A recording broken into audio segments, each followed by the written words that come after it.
Welcome to Voiceprint with Trevor Devall and Guests.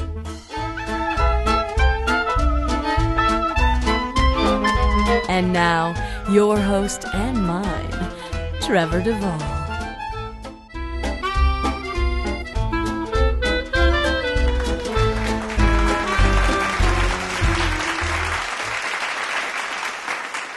Oh my goodness me. Months it has been. Months. I'm going to say 4 months. May, I think we did the last one in May.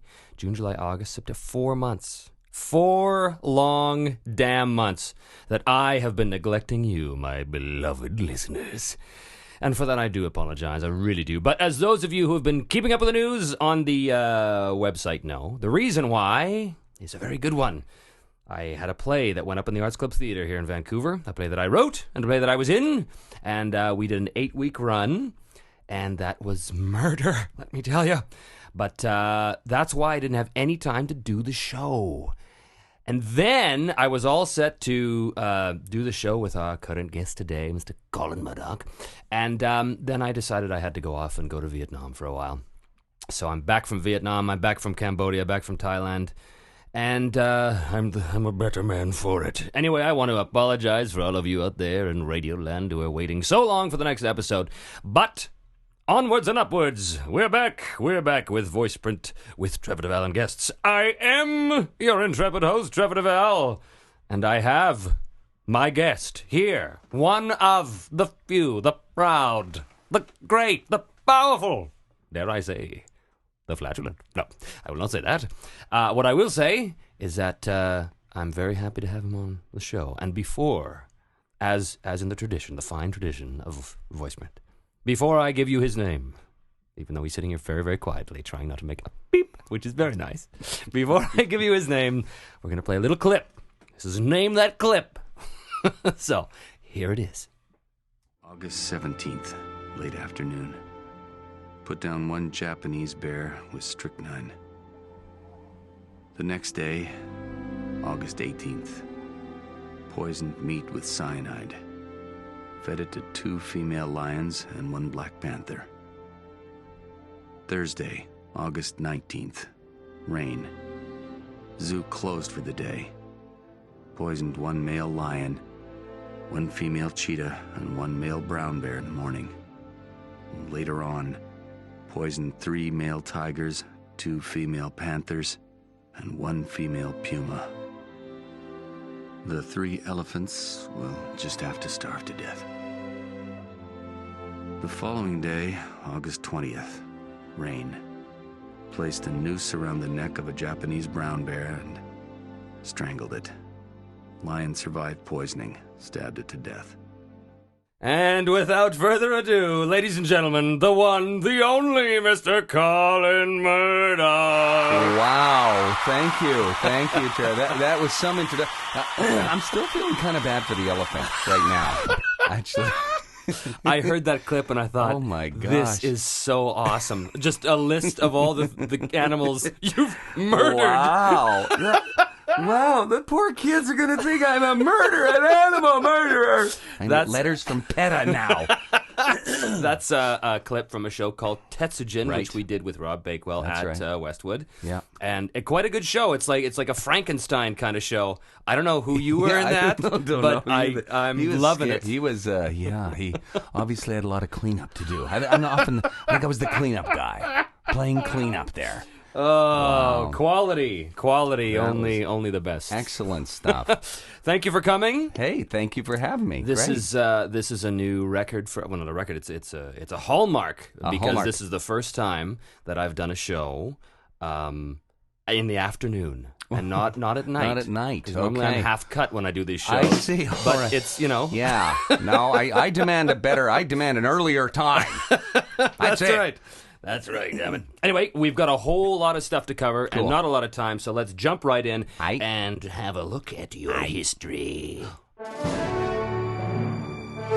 And now, Voiceprint with Trevor Devall and Guests presents In Memoriam, a history of our guests' long and faithful service to the cause of voice acting.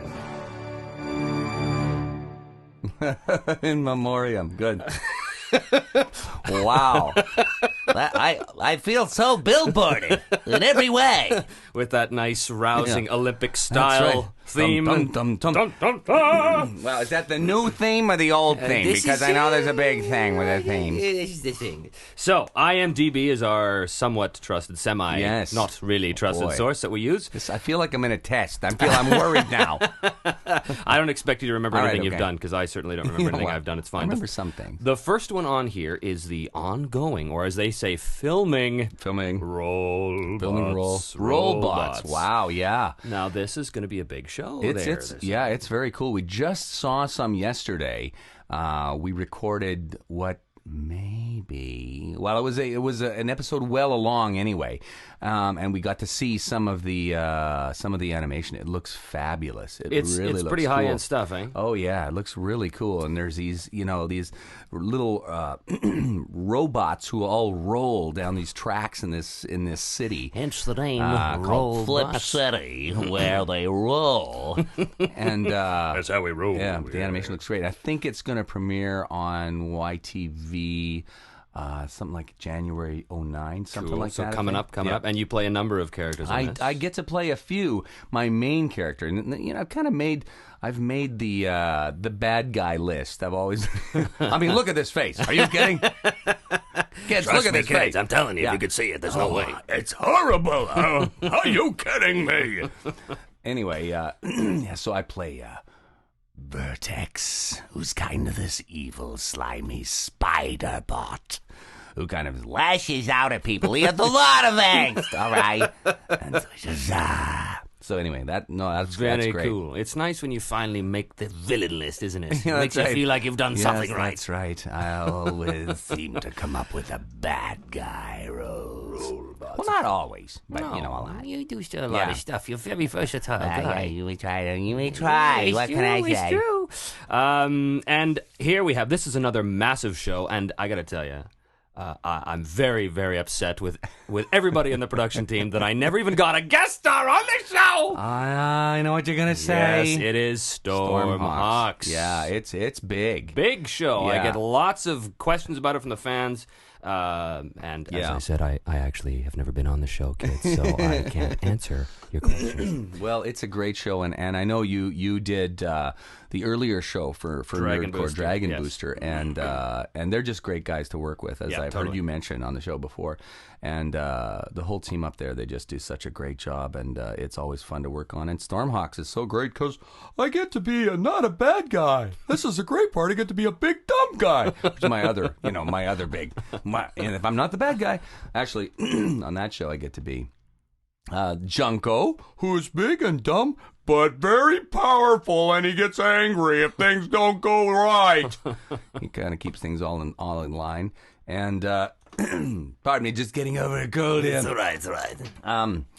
And then I play quite a few other roles in that show as well, but one of the other main ones is Snipe, who's another bad guy, but a big dumb bad guy. So it's kind of combining, not just a big bad guy. You got the bad guy. You got a big dumb guy who's the good guy. Then you got the big dumb guy who's a bad guy. And they fight each other sometimes, which is a very busy day for me, let me tell you. But he's just a big guy that's like, Snipe only smashes! Just kind of gets really angry a lot. Oh, my goodness. It's got some issues and such. Oh, boy. Yeah. Well, that's awesome. Yeah, Stormhawks, it's huge. Like I said, lots of questions about it. Yep. People are always asking about the conventions and stuff, so... Cool. Congratulations for being part of a hit show, Mr. Murdock. The next one isn't quite a hit show, but I had to mention it because there's a lot of us here in town who have this credit, and I think it's hilarious. The 10 Commandments. Oh, yeah? Yes, Yeah. Remember the 10 Commandments? I do, but I don't What did you do? I was did on it. I auditioned and I was told that I was in consideration for Moses, which is interesting considering that they had no intention of casting anybody from Vancouver as Moses because they wound up casting Christian Slater as Moses. And Let my people go and stuff like this. My people. But I played Amram, the father of Moses. Oh, nice. Which was a very, very volatile, meaty role. Yes. Of 1 page in length. And according to this, you were elderly slave, and I'm sure you were probably... I was elderly, and I remember feeling very angry about my oppressors. That's what I remember. I don't remember much else about that. I remember the Cecil B. DeMille version a little bit better. Yes. My kids used to do that, and reenact it and stuff. Yes. One would stand over here and say, "Yet my people go." And my other son would go, "I will not serve your God, and neither will I let your people go." And they'd say, "Okay, now you be Moses." He'd go, "No." That's why I have big visions. I can't remember any other versions. That's the only version. I think that's probably the most quoted movie by me ever, but no one ever gets the references. Yeah. Like, I'll go around and I'll be like, "How can you make bricks with no straw?" And people, they just nothing, Well, it's just such a great movie. Great God of the underworld, restore life to the body of my son. It's a great movie. And I encourage all of you out there to go and see it. Ready when you are, CB. There's a million credits here, and I'm just going to try and hit some of the ones that jump out at me, like Baby Looney Tunes. Apparently, there were a number of episodes. Looney Tunes. Really? Yes, additional voices. See, additional voices. That's where you got to kind of buzz by those, because I won't know what I did. But you've done like 7 or 8 episodes here, so in fact more. It says... Well, I didn't do any of the ones. It was like Mr. Penny Pincher or something like that. Right, so the next one we have here is Mucha Lucha. Mucha Lucha. Is that something you... Yeah. Oh, that was good fun. I got to play Mr. Flea's father. So Mucha Lucha was, an interesting show for those of you who've seen it. They're all luchadores, the Mexican masked wrestlers. And so it was fun because... I get a lot of work, as you do, Trev, doing different kinds of accents and voices that are a little bit, broader than, say, some of the other people. But this one I got to do my Ricardo Montalban. Basically, listen to me, Flea family. If we don't have a toilet, do you know what's going to happen to us? And so that was lots of fun. I enjoyed that. And then I also played, I think, El Científico on there, too, where it was just like a mad scientist guy who's like, El Científico! But they were all Mexicans. Yeah, but they're all Mexican masked wrestlers. That's such a gift. What a gift show to do. I mean, I know, it was beautiful. It was beautiful, yeah. Oh, that's before my time. Damn it. Beautiful. Very beautiful. It's nice. And, of course... Inuyasha. This is a big show that everybody's worked on in some capacity because they did 1 million episodes of it. That's right, yeah. But huge show with the fans. Oh yeah, Inuyasha. Yeah, I mean it's and it's such a the look of it and everything else is really quite sort of unique. It looks quite a bit different than everything else. And certainly the story is pretty out there. Yeah. I think I was maybe third demon to the left. Songo's father. Oh, Songo's father. See, that's a big deal. Oh, that's right. I remember the whole training. That's right, Songo's father. That's right. Had to be trained. Are you with the water god? Carefully. You were Royoken. And who else we got here? Songo's father, I can't remember because he was always about the training. He was always annoyed at him because he wasn't. Oh, you are impetuous. You must move slowly. Train. It was always about the train. the deep voice, husky voice of wisdom. That's right. What are you doing? Because the whys are always gravelly and deep. Gravelly and deep. Sit down. Listen to me. This is one of my particular favorites, and not just because we've had many scenes together, even though you probably wouldn't know it, but Transformers Energon. Yeah. You were Scorponok. Oh, that's right, Scorponok. Yes. And he was just deep and kind of... a lot of that kind of stuff. Something like that, yes. I'm sorry. Could you just... What was that? You seem like a very angry robot. Could you say again?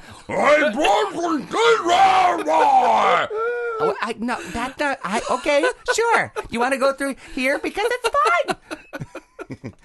And that was the exact scene I was thinking of. Is it? Yeah, that's there. Well, those are always fun, and that's I think maybe the third series because I did somebody else on Armada. I did Thrust, I think. Yeah. Or was that an Energon too? No, I think that's Beast Wars. Beast Wars I did. That I got to do. No, Quick Strike. You were Quick Strike. I was Quick Strike, and he was a Fusor, so he was like a combination of two different animals. So he was a scorpion crossed with a cobra. So when his tail came up, it was that cobra head. Oh, my goodness.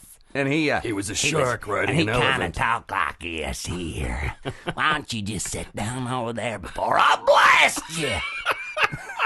there was a lot of blasting going on. That's all I can see. Well, you've got to love the Transformers for that. When you just, I know. An entire episode of nothing know. but transforming and blasting things all the time. Blasting, yeah. Really enjoy that. Gadget and the Gadgetinis? Did you do Well, that was good that? fun. Yeah, I got to play Gadget's boss on that whole series. Really? Yeah. And so what was they his had name? A different, in the older series before they had Quimby as his boss, and this was like a new boss. Because I think it was Deke Entertainment who are from France, and so they wrote it. They wanted to have a French Foreign Legion commander as his boss. So I was Colonel Nosehair, and Gadget always called him. It's okay, Colonel Nosehair. I'm gonna be right, And sorry, I'm doing Gadget, but that's Mo LaMarche, who isn't Don Adams, who did all the show for that.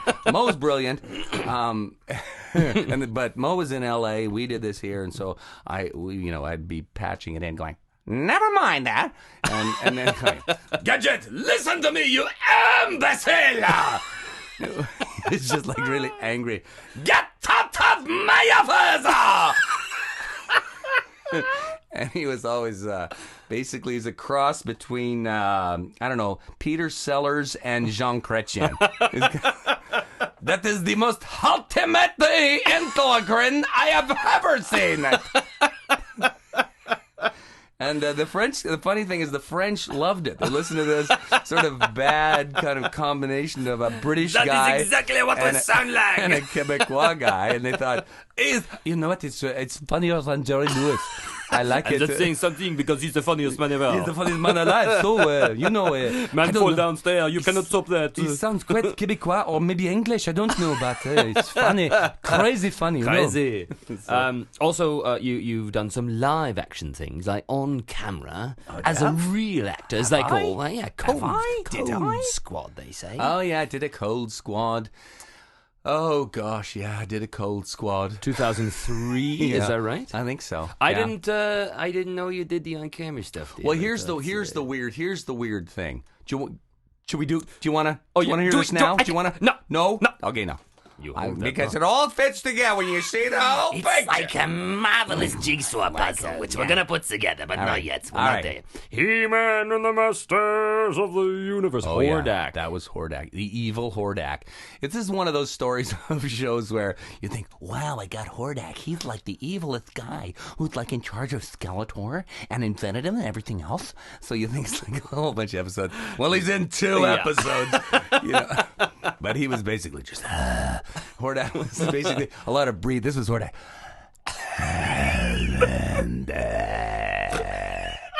That's did you hear? I actually, it was a whole line. Did you get it? This is what he sounds like.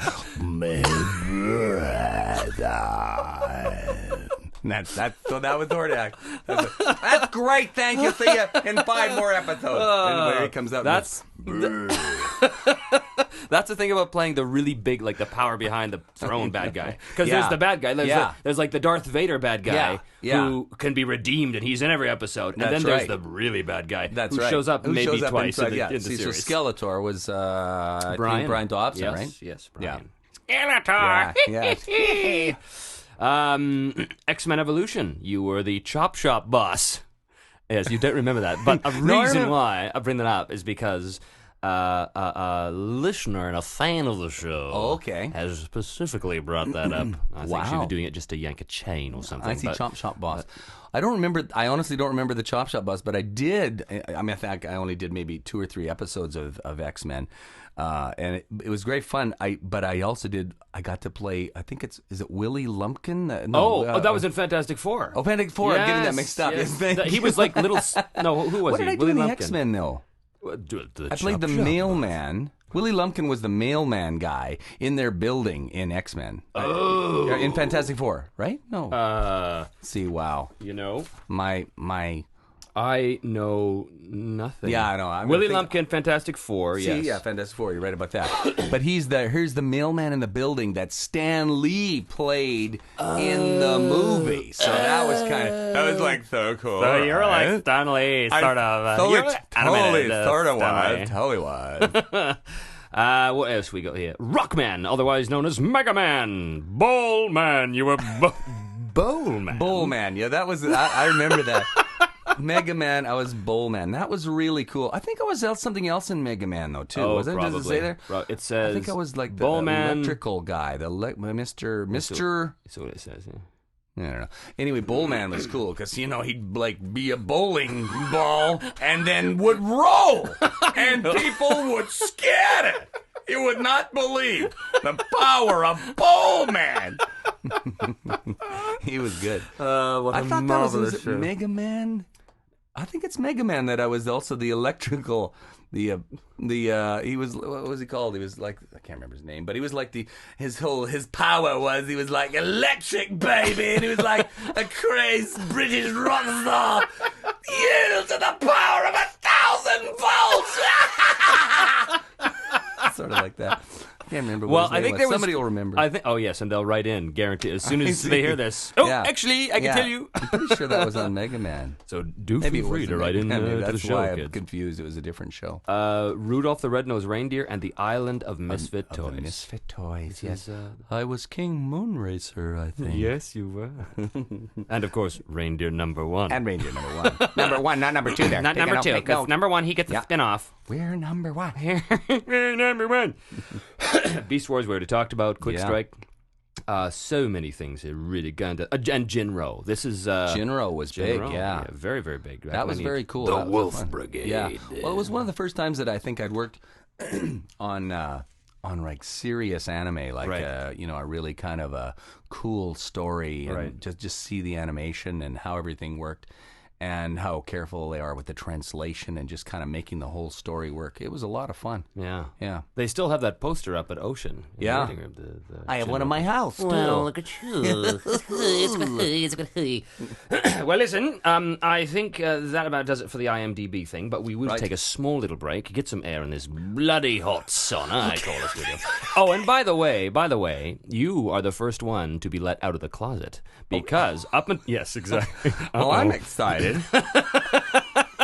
gonna go wild. Up until now, I used to record everybody in the closet over there when that was all done up as a little booth. Right. But now I've moved into the room. We're chatting. We're in the room. We're chatting. It's huge. It's in massive, here. massive, Yeah, massive. Wow. Anyway, we're going to take a little tiny break. We'll be right back with Colin Murdock, and we will get on with the show. Don't go anywhere. We interrupt this eargasmic cornucopia of pure audio wind to shamelessly promote another podcast. No! The Big Bald Broadcast. But what makes it big and bald? The Big Bald Broadcast brings you news on all things geeky, movies, gadgets, games, cartoons, and anime, and other random fandom. You're fired. I'm fired. Get out of the booth, Jack. No, I like it in here. But what makes it big and bald? It's hosted by Big Bald anime and video game voice actor Kyle Hebert and his co-host, musician and upcoming author, Otherworld Steve. Oh, you must smell like feet wrapped in leathery burnt bacon. Subscribe via iTunes or visit thebigbaldbroadcast.blogspot.com. That was totally wicked! It's a new century, a time of rights. The right to comfort, the right to luxury, and most importantly, the right to die. That's why Totoya's finest designers have worked with the Kevorkian team to bring you the new 2008 Totoya Euthanasia. A sleeker, more comfortable kind of suicide machine that provides you or that sickly loved one the dignified, fuel-efficient death that they deserve. With such custom standard features as random gear shifting, dilapidated brake lines, and backward steering, you can ensure that you'll have the Reaper riding shotgun. And with the euthanasia, working seatbelts and airbags are a thing of the past. Upon collision, the euthanasia even emits a healthy dose of cyanide gas from the vent to absolutely 100% guarantee that they meet their maker, finally. The 2008 Toyota Euthanasia. Any crash you can walk away from isn't one of ours. And go online to www.deathtrap.com to see our new models of 2008 abortion scooters. Some conditions apply. You're listening to Voiceprint with Trevor Devall and Guests. And we are back with the lovely and talented Colin Murdock. I guess I'm the guest. You're the guest. You're the nice guest. So tell me, Colin. Yes. Something I ask all my guests is, Yes. in your long years in the studio, what are some of your favorite moments that you can recall? Favorite moments in voice acting. I think I always kind of feel a triumph when I can sort of, if I hear something new or hear another voice or something that I think I can kind of do, and it often for me comes from it's either an impression of somebody, and this starts from a long way back because you started doing. I don't know if you're going to get into this, but a lot of people think they can do voices, and that's good, but the measure for me was, could you make girls laugh in grade 9? Because that's where it all started for me. When you realize in grade 8 or 9 that you could sort of do the people that were on the Tonight Show or something the night before. You come on and do the impressions, and the girls, that's funny. A lot of that. So it's always for me. It's kind of a triumph. So when I got on Sushi Pack, I got to do a villain. And I can't even remember the villain's name now. Sorry, Paul Quinn, but I got to do a Christopher Walken voice as the great villain on the show, and I loved it. And so that's always fun for me. Another one is another new show that's coming out called Twisted Whiskers, and one of the characters is a bear who's been tagged by park rangers and he's got a brand of a number on him, and he's got a helmet on with a transponder on it and everything, and but he thinks that he's a space bear because this has happened to him. And so I kind of do this Tom Brokaw voice as Brooklyn Bear. I remember the day when the space bears came. They put this magical number on my chest, this beautiful crown on my head, and told me I was to be their king. And so those are kind of fun.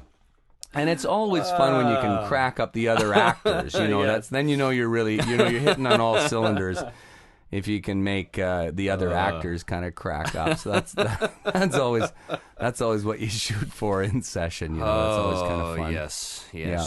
Well, you and I have not really worked a lot together, have we? And a little bit of robots about that, recently. Yeah, a little bit of robots. A little bit of robots, a little bit of... Magic. I came in and did some guest stuff. Oh, Kind of Magic. Kind of Magic. Right. There we Kind go. of Thank you. Yes. Magic, magic, what is it? I don't even know. I'm thinking of magic all the time with a whole... I don't know. Yeah, I don't know. Yeah, I was trying to think of that when I was going to come on the show. Yeah. I was trying to think, well, we always crack up whenever we are together, but what were we together on last? So tell us. Yes, darling. Tell us. Yes. Colin Murdock. Yes. Tell us. Yes. 1974. Right. Tell us, how is it that you got in to this miraculous business of voice acting? Wow. Okay. Well, all I ever wanted to be was a helicopter pilot. So and that's that true, kind of isn't tells it? you it is true. All I ever wanted to be was a fire truck. Yeah, no, I always wanted to be a helicopter pilot. I took all physics and chemistry in high school and math and stuff and calculus so I could be a helicopter pilot. And then I had a couple of friends going to university in Edmonton, and I kind of tagged along instead of going off myself to get a commercial flying license. And I'd always liked, English and literature and stuff like that. So kind of moved right into getting an English degree there. And I kind of fell in with some ruffian dramatic people. A couple of friends that I met there were in drama at the school in U of A. And a couple of them are, playwrights and directors and things like that now. And I just kind of really fell into doing some of that kind of stuff. I've never taken an acting class in my life. And I kind of fell into being with these guys who were doing plays and drama and studying that. And after that, I kind of graduated. No, I really graduated, okay? Is my mother-in-law listening? No, I'm really graduated, I swear. And then I kind of got into radio.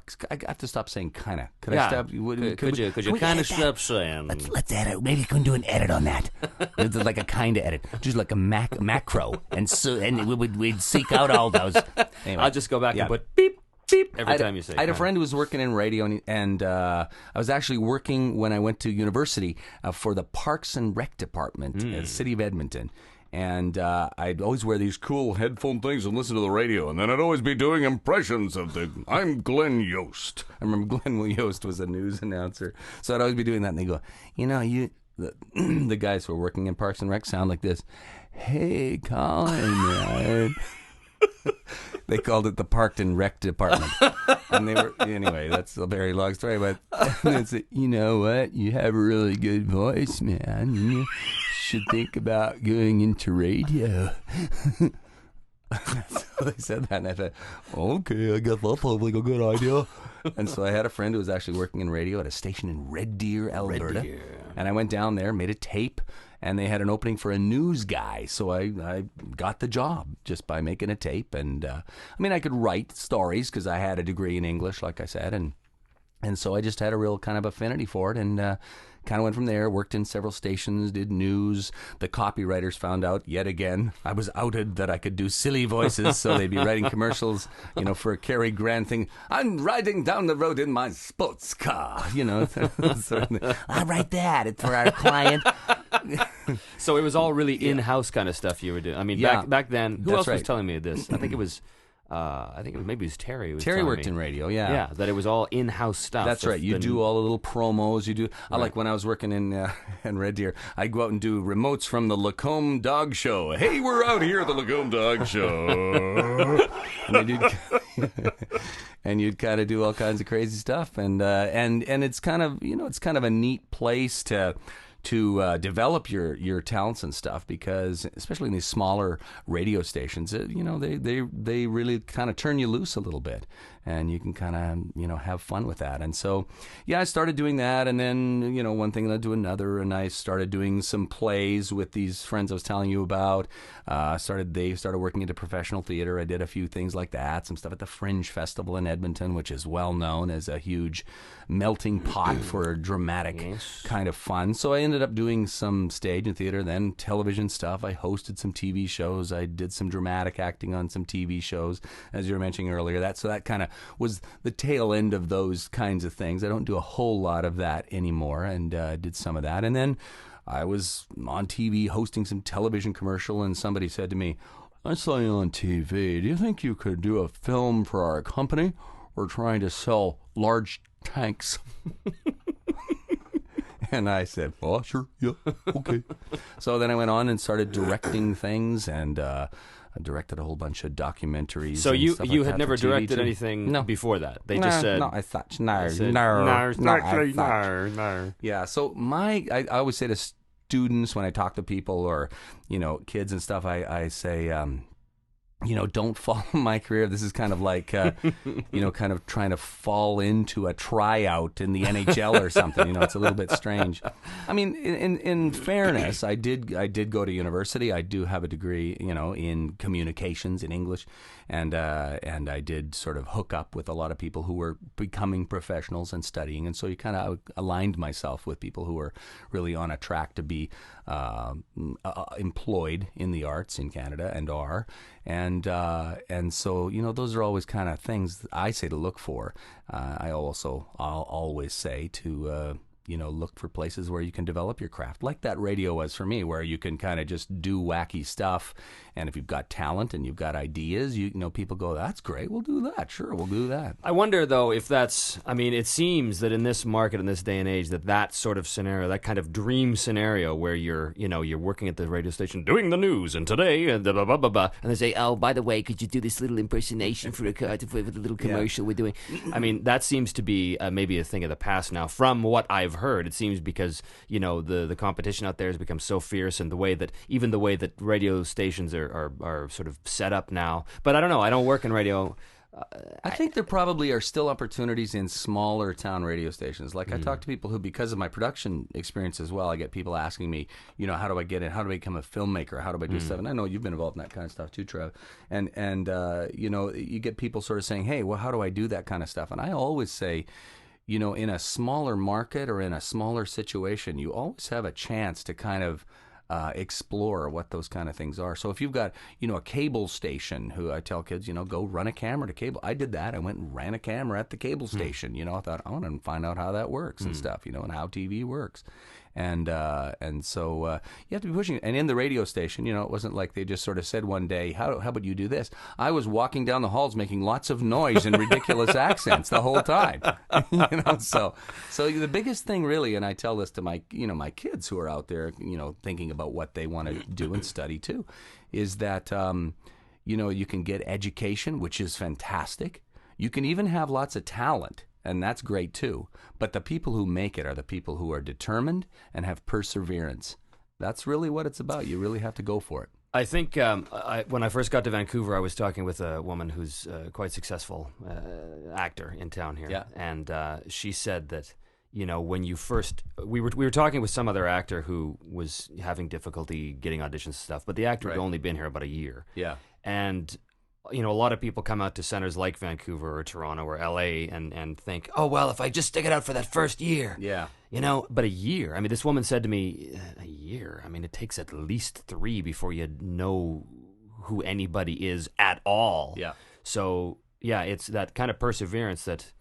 And it's great while you're doing that or while you're persevering. You can be educating yourself, like I was hanging out with these guys who were getting their MFA in drama and stuff. I was learning stuff about, I did an Ionesco play. Well, I didn't even know who Ionesco was before. You know what I mean? Yeah. So you kind of you broaden your background and you broaden your understanding of what performing is and what the business is about and how really they are quite different. You can be a performer, but you have to understand both sides of it. And so if you were to think of what's the one thing that separates successful voice actors from successful anything, like what would that be, or what would some of those qualities be? People who have made it in our business. Yeah. What is it that's different about them, if anything? When I see successful voice actors, I think for the most part they have to be people who can show up and deliver. There's not a whole lot of room for prima donnas. If you watch, E.T. and stuff, on television about what the entertainment business is in general, you get a kind of a warped vision of what it's about. It's about, sort of spoiled stars not showing up or driving drunk and getting thrown in jail and they're still okay. Well, in our business, it's a little more... we're a little more work-a-day kind of people. We show up and we have to be brilliant and funny and entertaining and be on time and be on our cue and not bump into the mic. This is a lovely thing about... Which I've done twice and pop your piece like I just did that. Well, and that's a great thing too. In terms of just that kind of thing about learning stuff while you're trying to audition and so on. That time in radio, same deal. You learn all the mic techniques. You learn how to work with mics. You even learn about, patching cables and what goes on with that kind of stuff. So I think anything you can learn about the background of the business, it also gives you, and as I said, I've worked in various different facets of the industry where I had several years where I wasn't even doing any of the performance side. I was producing and directing stuff. And then animation kind of came back with a big bang, and I was really back involved in this side of it for the last 10 or so years, and that's been fabulous. But when you know a little bit about how the other parts of the industry work, you have other options too about just what you can do to make a living while you might be waiting for the big break or the little break or the whatever. When I first got to Vancouver, I said to myself, Self, I said. If I ever have to take a job that isn't related to the industry, I'm going home. Because, I can dig ditches back in Edmonton. I'm not going to dig ditches here. Yeah.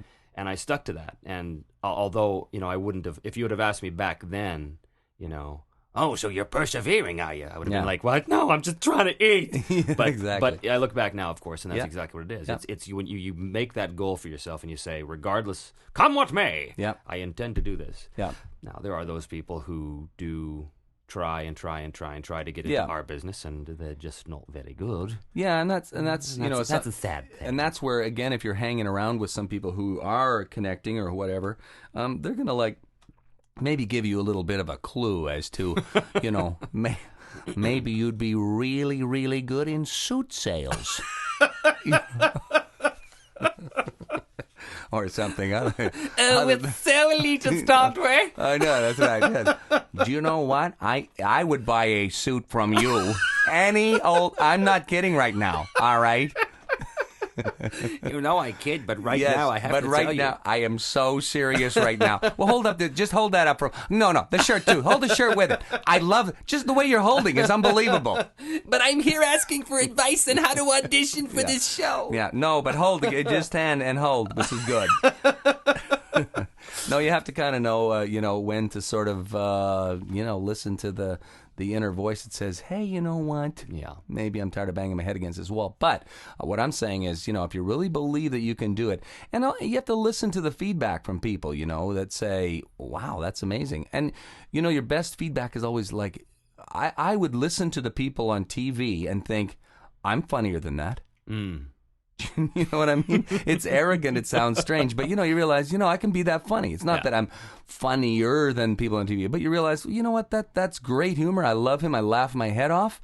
I can do that now. Yeah. Do you know what I mean? And if you think you're up to that quality, if you think you can do that. And there is sort of this weird, invincibility complex that I think that we have, where it is that very thing, where you think, I can do that. I mean, that's how I, when I started making films. Yeah. I look back now. I was just watching the one of the films I did, and this was a massive, massive production. We had a whole circus, generator trucks, massive, millions of dollars a gear. Right. I look at that now and I think, how the hell did I do that? How did I? Because if somebody was to say to me, so tell me, how is it that you actually produced that film? I'd be like, I just watch this. Maybe you'll learn something. Maybe you like some. Like no idea. But it's that invincibility complex where you go, you know what? I can do this. Yeah, you have to have a certain brashness that just, believes. And it's not, it's not arrogance. No, it's not. It's not. Really, it's not arrogance. Well, no, if it is arrogance, you'll realize when, people look at the show and go, that was great. Wow. Are we having dinner today or? All right. Well, let's have a listen to what's in the mailbag.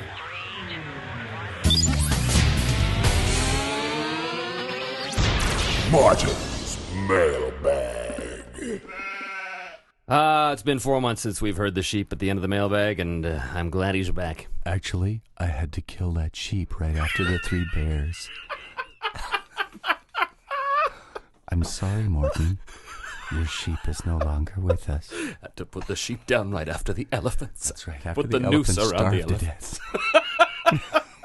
So, Martin from YTV has a bunch of information for us, but I think it may be slightly out of date, as he sent it to us about 4 months ago. So, if you've already seen these shows and they're already done and in syndication, then you'll know that I'm late. Nonetheless, here is where you can currently hear Colin Murdock on YTV, Junko and Snipe from Stormhawk. Stormhawk. Yeah. You might also recognize hearing him as Spinner Son from Card Captors, Quick Strike from Beast Wars, Thrust from Transformers Armada. That's the one. That's the one we were talking about. Yeah. Scorponok from Transformers Energon.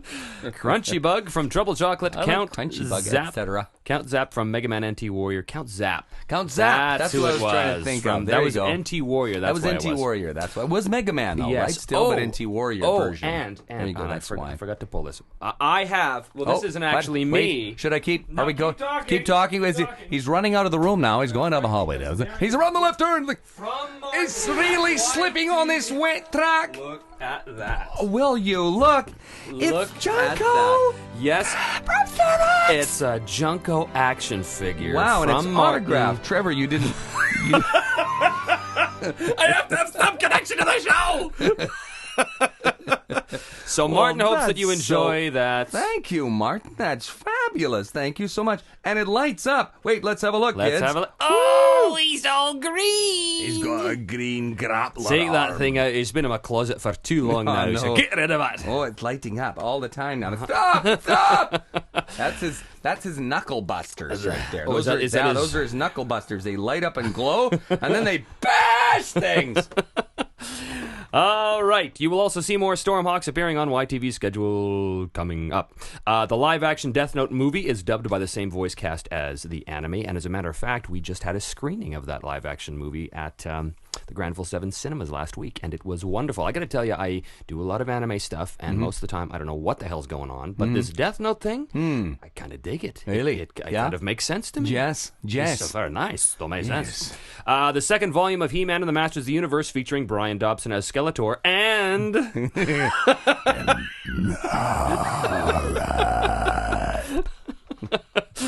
is available. If you look carefully, you will also find a new volume of the Class of the Titans DVD and a Kong the Animated Series DVD set. Cool. Wow. Teletoon recently aired a Class of the Titans episode with Trevor Devall as Apollo. Really got to see that one. Yes. A new series airs on YTV on Saturdays at 10:30 a.m. called Monster Buster Club, featuring VAs such as Matt Hill and Anna Cummer. And I think Ian Corlett was in that as well. I think so. And wasn't Kathleen in that as well, too? Maybe. I don't remember. Yeah, I don't know. I don't know. It's all such a blur. It really is. A Fantastic Four DVD set is available now. You can now get all 26 episodes of Season 1 of the Fantastic Four World's Greatest Heroes in one set. This includes the Johnny Storm and the Potion of Fire episode featuring Trevor Devall as Diablo, who did this an amazing performance in that episode. Well, thank you so much, Martin. Absolutely, yes. Martin's he really enjoyed that episode. He always talks about it. It's quite nice. George of the Jungle's on, too. Yes. I got to do a bit in it, which was very fun. What were you doing in George? I did, I think there's a 3 or 4 part final episode of a thing, and I got to play Madman, who's this guy who takes them off their island and puts them on a different island, sets them all astir. It's wonderful. That was a great show to work on. It was very really funny, too. Good fun, yeah. Where else are we? He's brilliant as usual. Yes. George. In the Death Note Volume 5 DVD, you will get to see some of the additional VAs, including Trevor voicing Aizawa. That's true. The Transformers Cybertron DVD set should be available now. Fans can now hear David Kaye as Megatron, Gary Chalk as Optimus Prime, Brian Drummond as Jetfire and Jolt, Brian Dobson as Red Alert, and Trevor Devall as Scourge on Cybertron. Richard Cox, it continues. Richard Cox as Scattershot, Kirby Morrow as Hotshot, Paul Dobson as Landmine, and Michael Dobson as Starscream, and many more familiar voices. I haven't heard of those guys. I don't know. No, they're just a bunch of chumps. Yeah. Death Note has a new home now. It is screamtelevision.ca, and on Sunday, September the 21st, which was a few days ago, Scream will air Death Note. So those of you, so good. It was so good. On September 21st. Here is what will air featuring our Vancouver VAs in the fall, which we're now well into. On YTV, Monster Buster Club, Being Ian, Stormhawks, Team Galaxy, Will and DeWitt. Will and DeWitt, what's that? Is that us? Martin, have you got that right? Because I don't really know it. It's not us. Captain Flamingo. And on Teletoon, George of the Jungle, Johnny Test, George. Class of the Titans, Ricky Sprocket, and Totally Spies. Now, they wound up doing Totally Spies in Toronto, I think. Yeah. Nonetheless, on September 21st, we've already said that about Scream Television. But if that's not enough, the He-Man and the Masters of the Universe, Transformers Cybertron, and Fantastic Four DV sets are still available. Oh, yes, I had 2 different emails that I posted into one, so I'm completely repeating myself. Let's not forget volumes. I was getting all excited again. I know. Yeah, I was. Even better the second time. Wow! Let's not forget volumes of Ranma 1/2, Death Note, Black Lagoon, Gundam Seed Destiny, and The Wacky World of Tex Avery are also available on DVD. Thank you so much for all of that information, Martin. Keep them coming. Now, I do have a couple of letters that have come in over the past few months that I want to share with you, my lovely listeners. First of all, hi, Trevor. It was such an an enormous pleasure to meet you, Brian and Brad at Anime North. That was way back in April, I think. April. He said, new month, I have just introduced the calendar. I like this month. I hope you all had a safe flight home. My brother, sister, and I have been following the endeavors of Vancouver voice actors for years, and we're so disappointed that last year's Anime North, our first con ever, had none of you. We're so happy that you were our first Vancouver VAs, and finally being able to meet you guys was the icing on the cake to a great weekend. By the way, how long did Brad stay to meet fans on Sunday? Talk about dedication. You're also gracious and wonderful to your flans. To your flans! To your cheesecake and your flans! Voiceprint is hilarious. Oh, thank you. And the best poker face training when listening in public places because strangers thought you were crazy when you suddenly burst into uncontrollable and probably maniacal laughter on a silent bus/subway.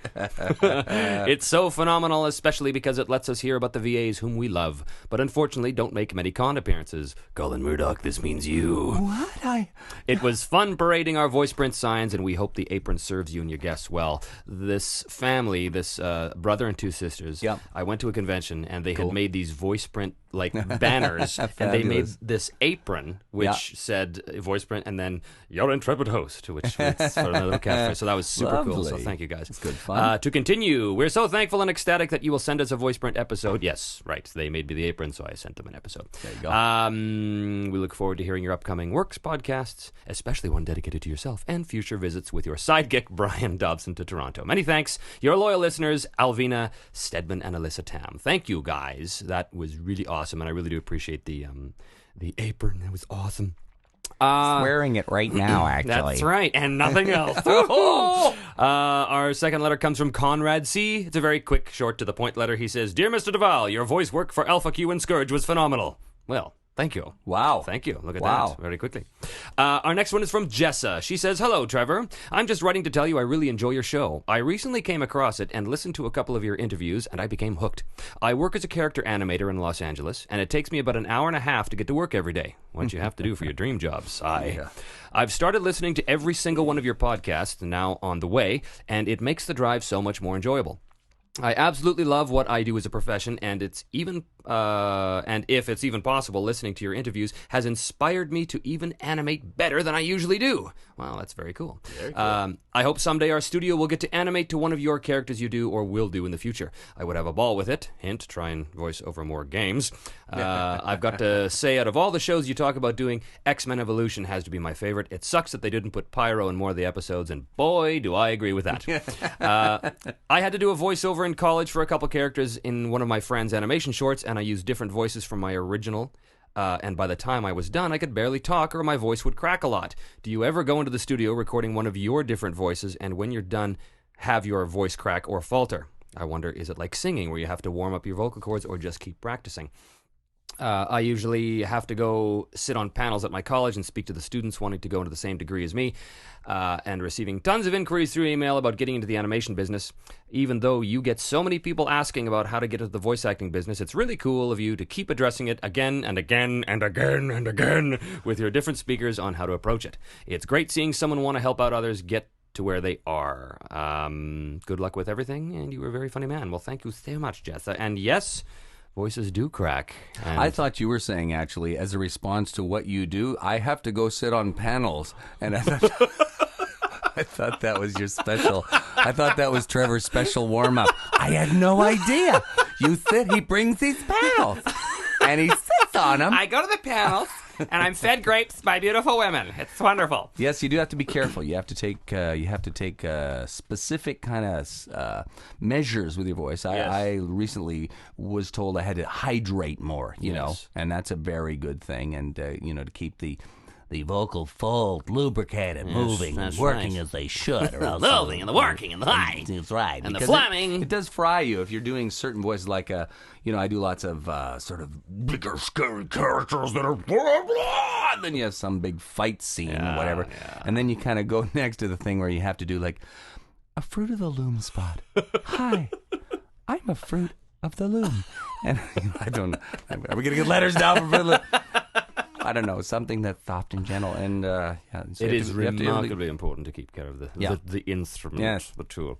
Next letter is from Cody from Jacksonville, Florida. Just wanted to take some time to thank you for doing your Voiceprint podcast. especially episode 4 with Vic, because I wouldn't have heard of you otherwise. Thank you, I think. Yes. I've had an interest in voice acting for a long time, and it's nice to get such a focused look at the talent there and to get information from them. It also inspired me to try some of the voices I've heard and experiment with my voice more than I normally would.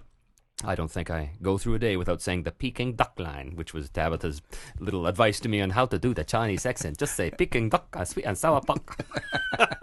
I just wish I was more trained as an actor and actually lived somewhere close to a major studio. I look forward to more Voiceprint episodes and becoming more familiar with your own work. Hopefully I can find the film Arc, because that looks pretty good. And it is pretty good. You should totally check it out. It's totally awesome. Thanks, Cody, Jacksonville, Florida. Awesome. Cool. Thank you, Cody. This is from John. Hey, Trevor, I loved you as Mr. Match on Mr. Match on Mega Man, and Pyro in X-Men Evolution. I love your website, and I love the interviews with the ocean people. My favorite one was the one with Kelly Sheridan. It was funny. Well, good. And I trust they're all a little bit funny. We do try. Thank you, John. This one's from Caitlin. Trevor, I feel kind of funny not putting Mr. Devall. I was taught it was rude to call an adult by their first name. But I want to say how amazing your Voiceprint episodes are. First, as a longtime Kelly Sheridan fan, it's sad to see so little of her on the web or in public. But you had a wonderful interview with her. Second, it's so amazing to listen to your interviews because you're not just an interviewer, you're a friend. And it feels like we are sitting and just hanging out. It's so nice to have the feeling. And last but not least, it was awesome to hear how much you and Maddie loved Dragon Booster. I loved it too, and it was the first show that I had really begun to become interested in with the voices of the characters in cartoons. I have never fan-mailed anyone before, but I really want to tell you how much I love Voiceprint. If you write back, that would be amazing, and if not, I'm just glad you get to hear again how awesome Voiceprint is. Well, this is better than writing back, don't you think, Caitlin? Yeah, mentioning your name on the show and reading your words. Famous. You're on the air. All right. Thank you so much for all those letters, guys. I very much appreciate it. It's awesome to hear that you guys are digging the show. Let's get on to some questions. This first one is from Sydney. Hello, Mr. Devall. The main reason I'm sending you this message is because I've noticed you still haven't done a self-interview, if that's even a word, or two. Anyways, it's always interesting to hear people talk back and forth, and I was just wondering if I could interview you. I have an idea drawn out in my head, and I'd just like to know for now if you're interested. Well, yes. Get a hold of me. Let's do it. It'd be nice to be on the other side of the glass, so to speak. I have a question for Colin Murdock, and my question is, did you ever have a favorite toy as you were growing up? And if so, what was it? Yes. Yeah. I grew up on a 3,000-acre ranch in the middle of British Columbia. Wow. And my favorite toy was a rock. A rock? Yeah, no, okay, was it a rock? My favorite toy was a hard piece of pig dog. The other part was true. I did grow up on a ranch in the middle of nowhere. And, I had a horse. I hate horses now. I do. I hate horses now because horses always meant work to me. Right. I shouldn't say I hate horses. Okay, I have a sister who has a ranch still and a niece who has a ranch, and they have lovely horses. I've heard about what you do to horses. I heard that clip. There was 3 horses I had to kill along with the sheep. Where did you find that clip? I can't think of a favorite toy. I enjoyed taking things apart and putting them back together. Like horses. Like horses and watches. Sometimes a piece of the watch would end up in the horse. When they did an X-ray, it was like, I'm pretty sure I had nothing to do with that, though, so... yeah. Yes. No, I didn't. Yeah. I didn't answer that very well, and I'm sorry. That was a terrible answer. Our next question is from Melissa. My one son, though, this is funny. My one son's favorite thing, how kids take something to bed with them? My one son, my second son, Riley, who he would take to bed a potato ricer for his snuggly thing. I don't know. That was the funniest. That's the funniest toy ever. Borg? I know he was kind of he is like a Borg. He really likes Star Wars and stuff. Maybe that was it. I don't know. He thought it looked potato ricer. You don't know. You got to figure out what that is. Google that. It's like a thing that you squish potatoes through a little sievie thing, and they squirt out and look like rice. That is that was his best bedtime thing. Bedtime Where's toy. my nail right number? Okay, sorry. So, our next question is from Alyssa, a long-time listener. Trevor, it's been all of 4 days since you left me. Well, no, it's been all of 4 months now. Anime North was awesome. Such wonderful memories. I miss you already. Anyway, I'm going to start off here by pulling a Daniela, who's another one of our listeners, and totally sucking up. But, oh my God, I love Stormhawks. Okay. Sadly, I'm at work while it's on, so I had to watch it on YouTube. But oh my God, I love Junko. He totally rocks my proverbial socks. And now on to questions for Colin. Oh wow. Okay. The questions are: how awesome is it to be working at Ocean? I'm going to be doing voices there one day too. Damn it! And I want to know how awesome it is. Oh, and also, what's your inspiration for Junko? Okay, well, Junko is a fabulous character to play. He's just so much fun because he's kind of he's the big dumb guy, but he's like with a heart of gold, and he'll always be pulling people. Hey, you shouldn't be doing that. You know, he'll kind of stop people from doing. He has a real sense of justice and rightness and stuff, and so he's just a great character. And then when we see the show, and they just, those guys at Nerdcore, it's just wonderful animation. It just looks so feature-esque and cool, the show. So it's just one of those shows where you go, wow, I'm just so lucky and proud and thrilled to be associated with a show like that. So he's fun. What would your inspiration for that character? Like, where did you come up with that particular voice for Junko? I think I started, I always they always have a rough kind of picture of what the character will look like before they start with voicing stuff. And they'll often give you an idea of where they kind of want to start. And those kind of things are, they're kind of good, but you also need to really be thinking around your own kind of experiences and stuff. And I owe my whole career basically to a guy, and he sounded kind of like this. He would hold me up in the boys' change room in grade 9 against the wall and say, "Do Siegfried." And Siegfried was a character on Get Smart, played by Bernie Kopel, who used to be the guy on the head guy in Love Boat. And he would say, so I would do Siegfried, which was like, "Stocker, we don't here." He'd said that, and then he'd let me go. So and his name was Rob Biddlecombe. Rob, if you're out there somewhere, I owe my whole career. You should be expecting a residual check at some point. Because he was like 16 in grade 9, and he'd hold me up against the wall and say, "So your inspiration was the threat of physical harm." Threat of physical harm, always. Actor, are you kidding me? This was, so he was a lot like that. He's like big, except, because he kind of, he kind of wanted to exert his force on you, but then it was like, then he'd laugh and let you go. So that was it. Comedy can tame the savage beast. There we go. Use the pain. Use it, that's right. Use the pain. This one's from Daniela. Hey, Mr. Murdock. Like, oh my God, Chop Shop Boss from like X-Men Evolution. It's like, oh my God, like my fave, like character, like Amar. Okay, too many likes. Jokes. It's Mr. Flea from Mucha Lucha. Quick Strike from Transformers rocks my socks too.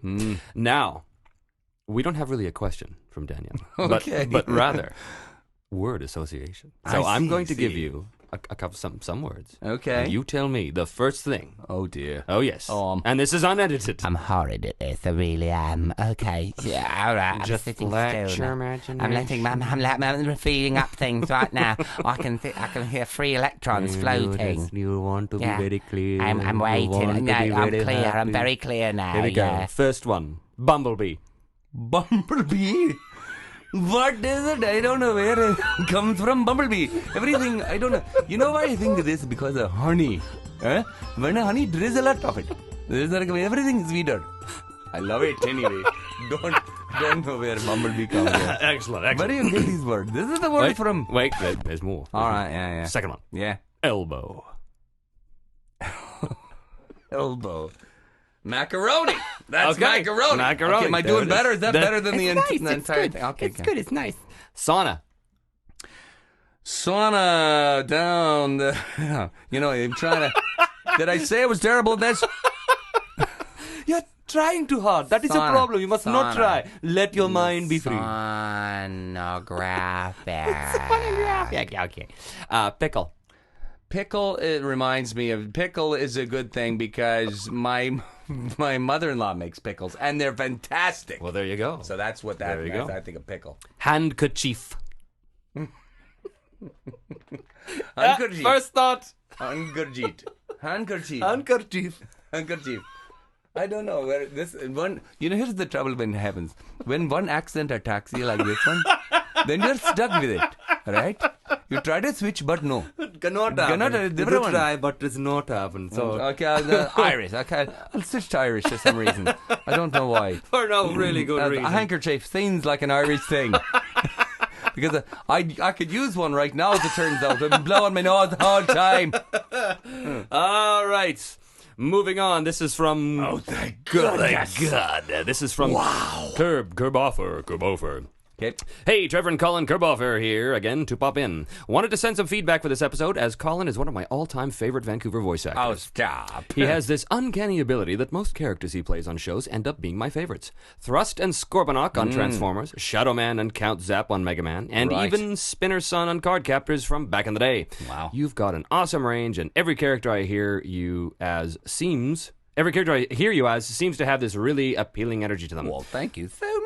Junko from Stormhawks in particular was really surprising, as I could barely tell that it's your voice at all, as opposed to Snipe, where it's a bit more obvious. Is it the anger?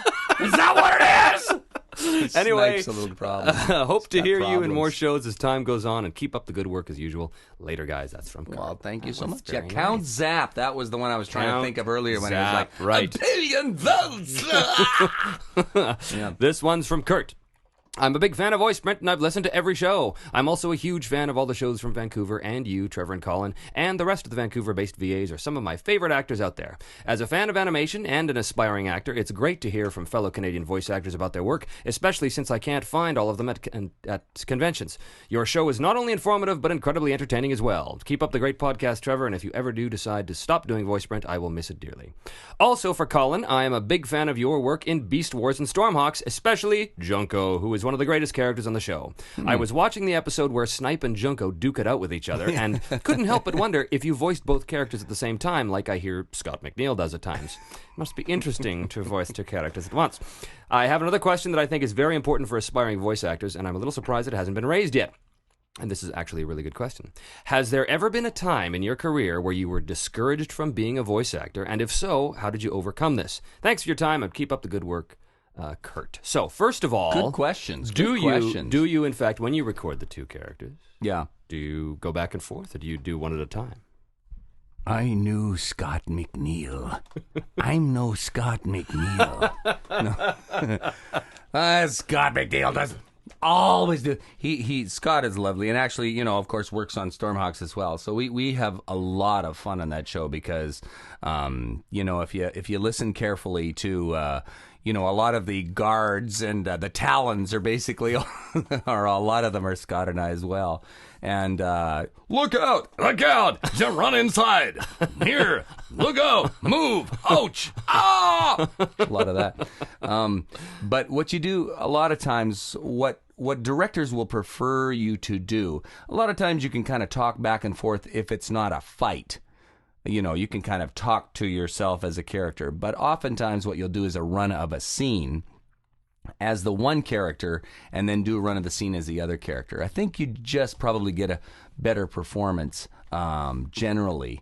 And a lot of times on the fly or in a hurry, or if the characters are enough different and they don't have a whole bunch of lines back and forth, then, I can do them sort of back and forth as well, or switch back. Hey, I don't know. Yes, you do. Yes, you didn't.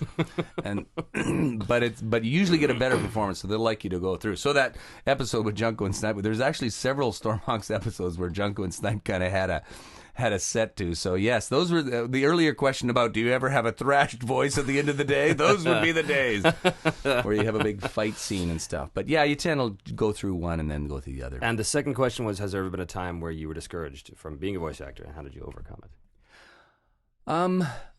That's a really good question. I think lots of times you get sort of feedback from people who think being an actor in general is just a really stupid idea. And a lot of times I have kids now, and I think about do they want to be? None of them really are clamoring to be involved in the business. And I think about, is that a good way to support yourself and so on. What I kind of always say, and somebody gave me this advice, is, if you can do something else and feel great about that, go do it.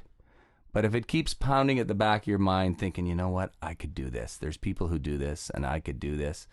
And like I was saying earlier, if you watch those shows on TV and you watch the people who are actors on TV and you see them do their bits and you think, you know what, I could do that. You just have to kind of believe it in yourself. You have to kind of believe in yourself and have that same kind of determination. And not sort of listen to all the voices around you. I mean, in fairness, I also, because I'm a family guy, I have a family and stuff, and I take seriously my responsibility to support my family, and so I've worked in all sorts of other aspects of the industry, and as Trevor will tell you too, he's an experienced guy who's done all kinds of different things, and a lot of times you have to do those from a practical perspective. I just say, keep your eye on your kind of dream and keep your eye on your goal, and while you're supporting yourself, think about doing something that maybe would teach you something else about the industry or about other aspects of the industry that you don't know, rather than saying, okay, I'm just going to go be a waiter because that's easy to do. I've never been a waiter. Me neither. Yeah, so thank God. That kind of tells you, I myself, actually just a couple of years ago, got quite discouraged, not just about being a voice actor, but about having anything to do with the industry. Yeah. I was in this really sort of black place where I think it was 2 years ago, and I would wake up every morning and read The Guardian and look at everything that was going on in the world, and somehow it became my fault. Like, it was my fault that Israel invaded Lebanon. That's something that was my doing somehow. So I was really, really depressed with it, and I found myself looking at our entire business as just part of the problem, of the problem of keeping people asleep to what's really going on in the world. And I became very discouraged by it, and I was going to go off and become this radical environmentalist and do all these wonderful things. And then one day I was sitting watching The Family Guy, of all things, The Family Guy, and I was watching an interview with Seth Green, and he was talking away. He was talking about how it's so great to be on the show, and it's great to be part of a funny show, and because sometimes there's nothing wrong with a good honest laugh. Yep. And when he said that, everything just kind of clicked into perspective, and I thought, you know what? There's all these people out there who are legitimately out there trying to save the world, and that is a very difficult job. Oh, yeah. And these people, sometimes they need to just chill out, have a beer, and watch some stuff, and just have a giggle, and then they can go back to work. And I thought, if I can feel like I'm doing that, if I'm actually helping those people get a laugh somehow, then I'm not part of the problem anymore. So, yeah, it was quite a little. I think it's pretty common for creative people in particular to kind of be affected by just what's going on around you. You have to feel sometimes like, wow, I just can't pump myself up to do this anymore, or like you were saying, to have a feeling that I want to do something meaningful, and perhaps what I'm doing is just a bit of a laugh, and that's great, but I want to make a meaningful contribution to the world, and I think that's really valid. I think that's part of what I was saying earlier too, is that you have to remember to sort of be a whole person. Part of the danger of being an actor, or part of the danger of the acting life, in a sense, is that you kind of lose yourself in that world. And if you ever saw the movie Being Julia, it's kind of, it portrays that a little bit, where, her reality becomes her characters and her stage, and that's all she is. And really, in real life, she doesn't have any sort of connection to... Right. And, even the ending of it and her triumph is that she triumphed on stage, So when you think about it, that is the danger for creative type people, is that you lose yourself in this world, and you find your only joy in this world, and you find, the feedback and stuff. And so that's why I really recommend to kind of keep yourself grounded. You see so many... young people, even in Hollywood, like I'm saying about the E.T. stuff again, anyway, who kind of get off the rails pretty quick because they're chasing this dream, thinking that's somehow, like a goal of your life, This is something I do. It's something I'm really good at, something I'm really proud of, and I feel very lucky and very fortunate to be able to make a living and doing this kind of stuff. But it's not my life. Yeah. You know what I mean? So you have to keep yourself on the ground with that. I think the majority of the voice actors in Vancouver seem to be like that. I mean, certainly the kind of the A-list folks up at the top. Everybody understands that this is just a job and we love it and we're very, very blessed to be part of it. Yeah. But it's a job. It's not who we are. It's just something we do. And I think that, because I have the same problem with a lot of actors. Their whole life is about, well, I'm an actor. Really? That's right. You kind of have to be a person first. Yeah, that's right. Anyway, so long answer for that question, but very good question. Thank you for that, Kurt. The next one's from Shelley. First, I'd like to say hi again to the man who makes the impossible possible. That'd be me. And the crazy but lovable Alpha Q. Meeting you at the March Anime Con in Toronto was the coolest thing since sliced cheese. And sliced cheese, let's face it, was pretty cool. Next, I would like to give a big shout out to Mr. Colin Murdock, a.k.a. Spinner Son from Card Captors, and many other awesome characters in the anime and cartoon world. Oh, stop. Stop it, please. Give me some more, give me some more. I've been a faithful listener of Voiceprint, but with limited internet access, have never been able to actually ask any questions. My favorite episodes thus far were the Sam Vincent and the ever lovable Scotty McNeil. I have 2 questions. I don't know if that's pushing it, but I'll try. Anyways, number 1, where did you get your inspiration? Where do you get your inspiration from creating a voice for your characters? Well, we sort of covered that a little bit. Yeah. And which character have you played? You have to get beat. You have to get beat upon to get inspiration. That was that's my right. answer. That's right. Physical violence, the threat of violence. And really, I mean, that's the same with me. Yeah. But which character have you played that would be your favorite, and why? Out of all the many thousands, Colin Murdock. Well, there's, I've mentioned it. Yeah, it's hard. It's hard to choose a favorite. All of them are, each time you get a new one, like I was saying about the Christopher Walken thing and the Tom Brokaw thing. Those are kind of funny. But I had a kind of a great experience with where I live. We have a lot of Indian people from India, and our next door neighbors are Indian, and they have some kids that are the same age as my kids, and they play together and have great fun. And they were over in the yard, and of course they know that I do voices for cartoons, and they love Stormhawks too. They love Jonko and stuff. They tell them that I'm on the show, and I did a voice for Being Ian. And I was a Hindu priest, and I sort of was doing a wedding ceremony in the yard, and Ian was videoing everything as he often does. Yeah. So I was doing, the wonders of the light will fall upon you as you share your life together, and the circle will return upon itself. Like that, and so I told my neighbor kids about it and stuff, and they went, "Wow, you're kidding? No way!" And so then the show came on, and they say to their mom, they go, "Mom, that's Mr. Murdock. That's Mr. Murdock." And they go, "It is not Mr. Murdock. Why you make a lie like that?" So that was my sort of favorite reaction to one of my voices. Awesome. I can fool the people who actually, the country that I love. And they're wonderful neighbors. They're great cooks, both of them. Yes. So it's like, I don't want to make her annoyed because we get the pretty nice leftovers. Right. So, yeah. Cool. This is from Evan. Hey, Trev, I don't have time to start this letter properly, so here are my questions for Mr. Murdock. If you could make up your own character to voice, what would it be? Oh God! Well, I think we've just spent the past hour and a bit doing it. I've spent 10 years making up my own characters. Exactly.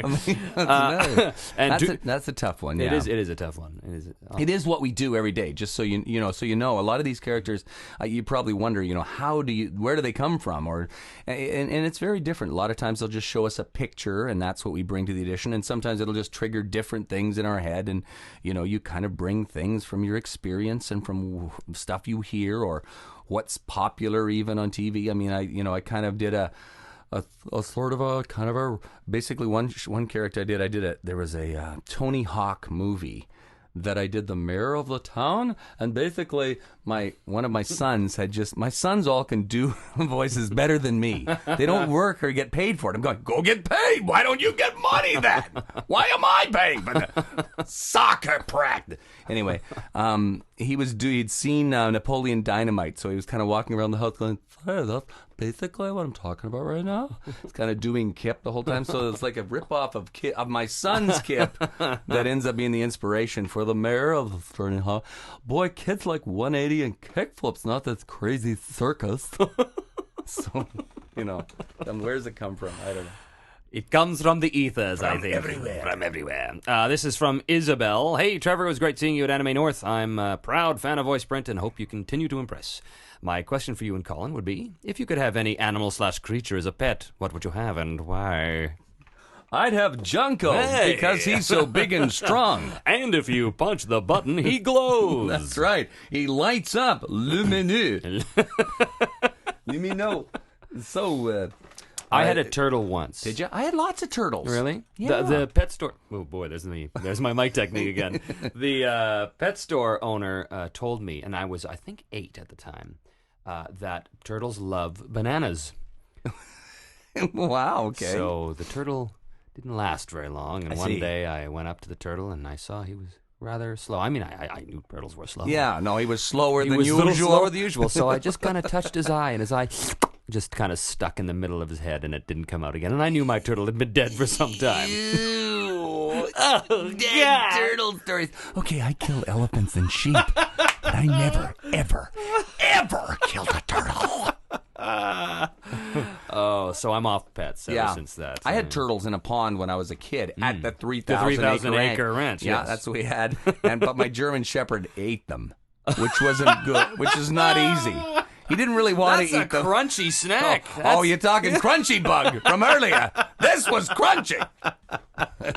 Oy, all right. We've got, this is from Eddie from New Jersey.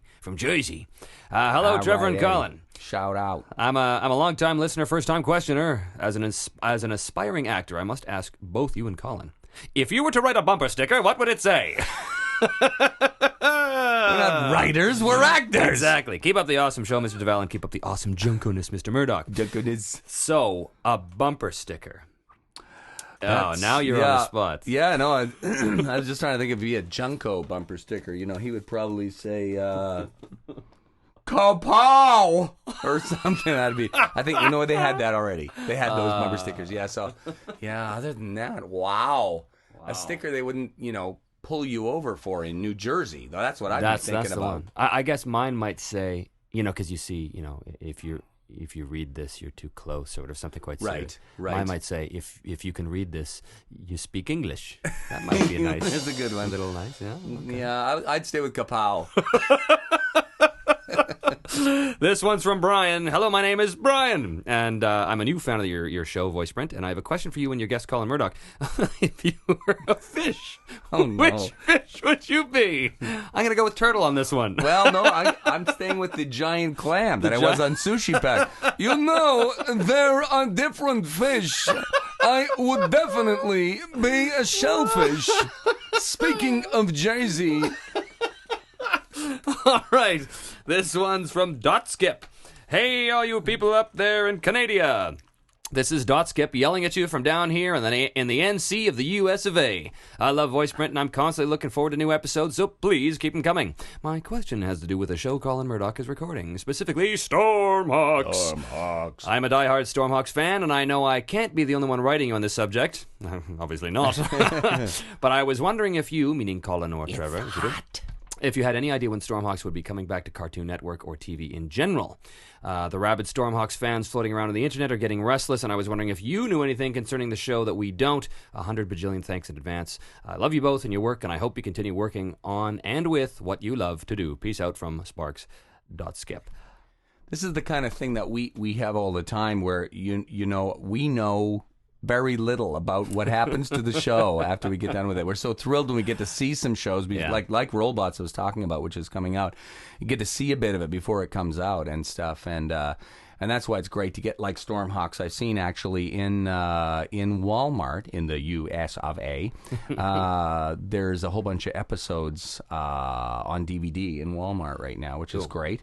And but in terms of when it plays where and stuff, I did a show of RoboCop.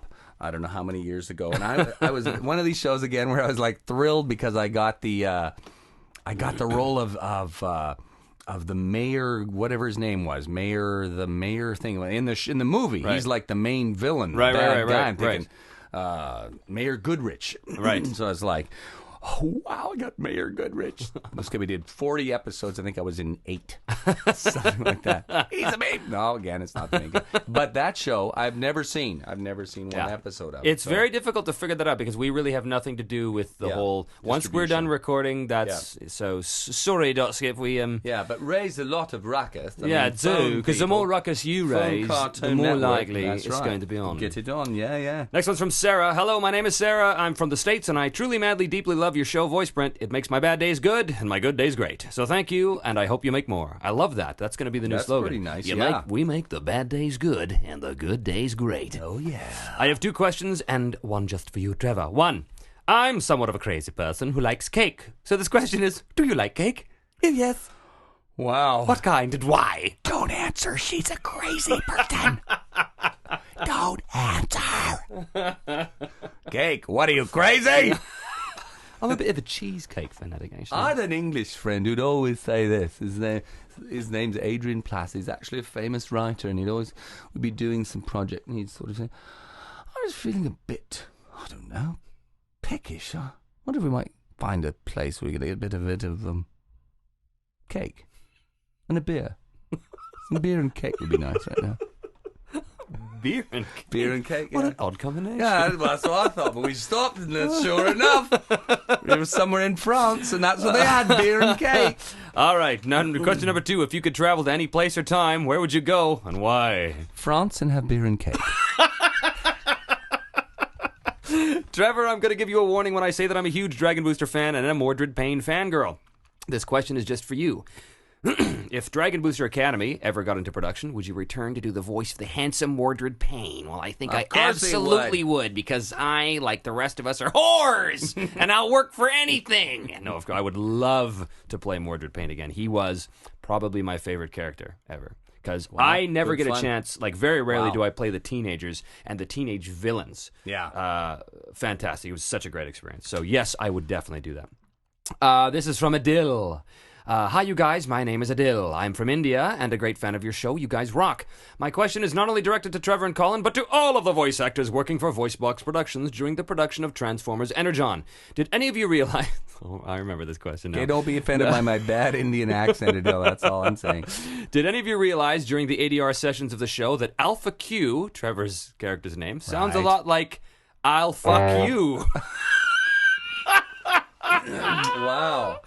I didn't realize this till midway through the show's run when I was watching the show while eating breakfast.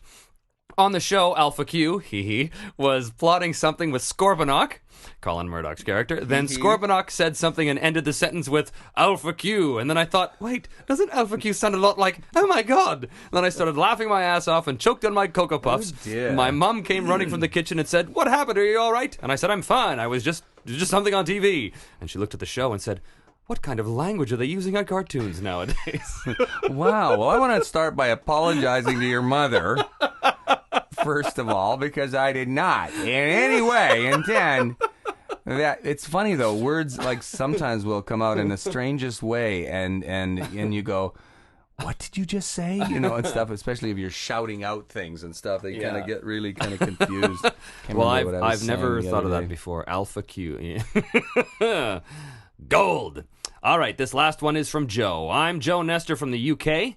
I only discovered your podcast a couple of months ago, but I've listened to them all with a great deal of interest, and I found your interviews very entertaining, unique, and other praise-like cliches. As the title of this email imaginatively tells you, I have a couple of questions for Colin. I remember reading an interview on a Transformers fan site ages ago with you telling the interviewer that you were unable to transform the Transformer you voiced, Quickstrike.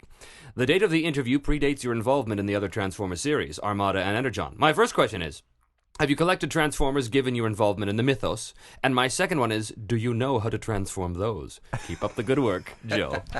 That's a very funny question. Well, thanks for remembering that interview. That's great. I sort of remember that vaguely, yeah. But I think my kids were really small at that point, and I could get help, you know, with transforming the Transformers. No, I still need help. No, I still need help. Kind of a remedial transformer. Like a transformer trader. Or, whatever. I need to find a manual for that stuff. That's why, like, that Cybertron transformer up there of Scourge, he's not coming out of the box, because I wouldn't have a clue. Yeah, no, I've got some in boxes like that, too. I've got a Scorponok in the box, and he does cool things, but I'm not going to take him out because you couldn't get him back together. It's like the Rubik's Cube thing. I don't know. It's exactly like that. Well, my friend, that does it for the questions, and that brings us to what I think is now a new record for Voiceprint. The longest episode ever. Okay, and we didn't even... An hour and a half. We didn't even talk about League of Super Evil. I know. Next show? Yeah, next one. Next time. On Phase Bravo. Phase Bravo. Moving to Phase Bravo. So, kids, thank you very much for coming out. Thank you very much, Colin, for coming. It was a pleasure. It was utterly fun. Yes, it was best show ever. Fuck you. Alpha Q. I'll never be able to say that again now. All right. Make sure you tune in next time, kids, when our guest is going to be the lovely and talented Richard Cox, Inuyasha himself, and Ian on Being Ian, and all kinds of other things. I apologize once again for the long wait. I assure you it will not happen again. We've got a bevy of wonderful guests slated for the upcoming few weeks, so keep listening. Thank you, Colin. Thank you all for listening, and we shall see you all on the flip side.